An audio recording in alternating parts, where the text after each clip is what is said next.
Hello students, hope you all are absolutely fine.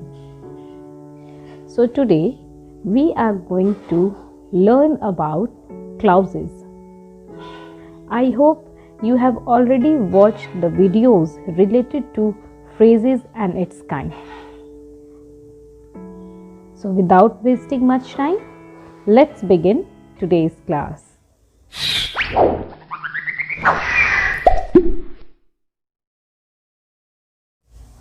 Now first of all, understand what are clauses. So as we all know that the clauses are the part of a sentence. So you can say that in language the smallest grammatical unit that can express a complete proposition. It means that it is a part of a sentence that contains a subject and a verb. So typically a clause consists of a subject and a predicate. So there are two kinds of clauses, independent clause and dependent clause. So we can say that the primary division for the discussion of clauses is the distinction between main clause and the subordinate clause. Main clause is also called independent clause, whereas subordinate clause is also called dependent clause. Now before jumping directly to the kinds of clauses, today we will discuss more clearly about these definition clauses. Okay, so now let's have a look on some of the examples which will show you that how clauses are used in a sentence or what are the clauses. So as I said that a clause is comprised of a group of words that which includes a subject and a finite verb, okay, which is also called a verb or a predicate part. A clause contains only one subject and one verb. The subject of a clause can be mentioned or hidden. Yes, it is not every time compulsory that the subject will be written in a sentence. So it is sometimes not said or expleted. Then verb must be apparent and distinguishable.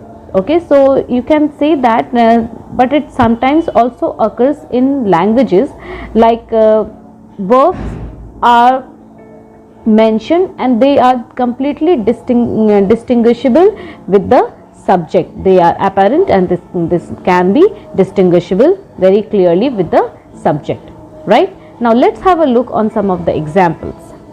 Like I graduated last year.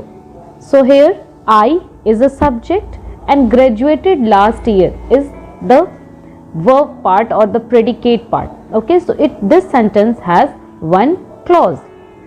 When I came here, I saw him.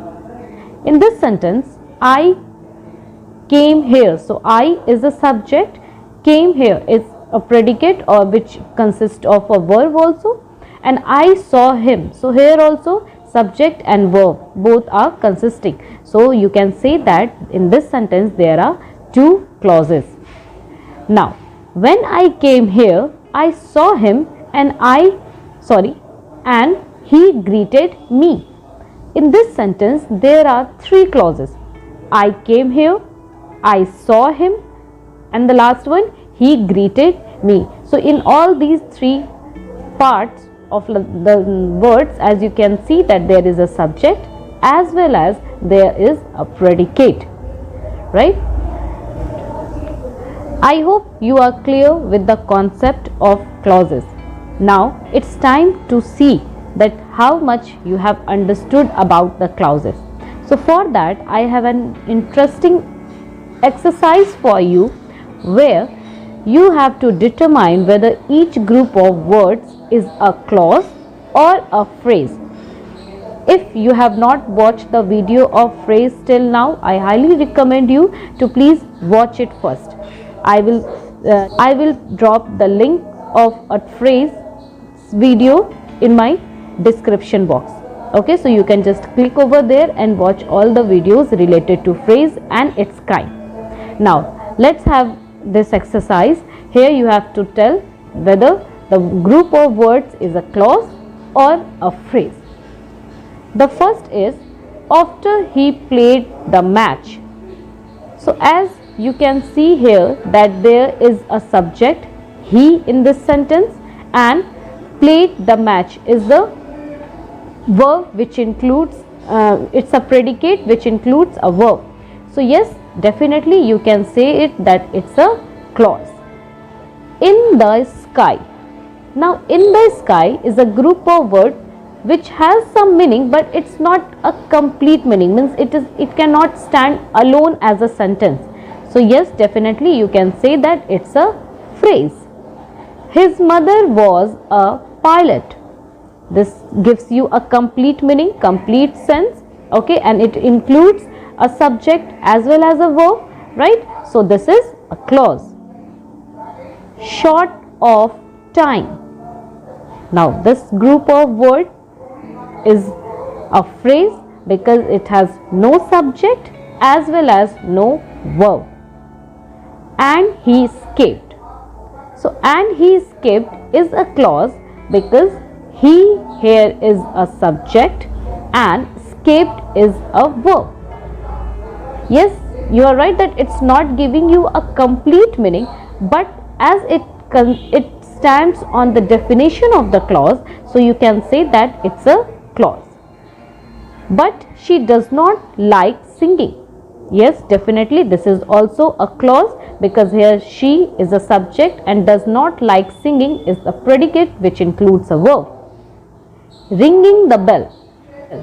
So ringing the bell is a clause because here it's simply telling you about the verb, and it here subject is hidden.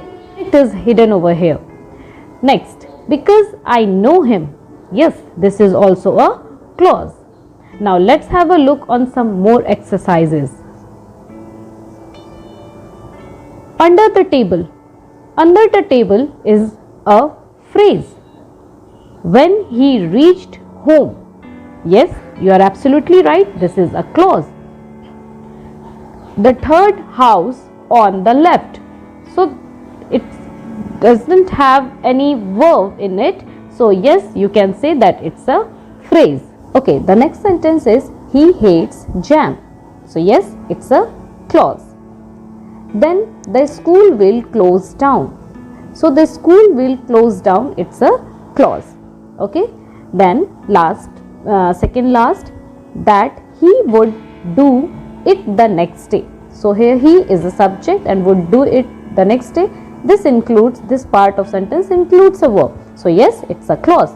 And the last one, when Monica gets here. So Monica is a subject and gets here, it's a part of a verb.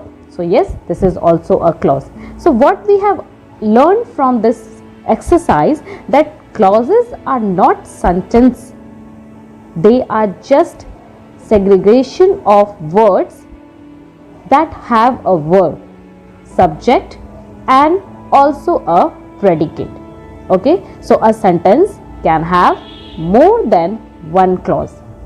So I hope students you have enjoyed this session a lot and you have learned a lot about clauses. In my next video I will explain you more about the kinds of clauses. So till then, do this exercise, and you can also do some more worksheets related to clauses. Okay, so see you in the next video. Till then, take care. Bye bye.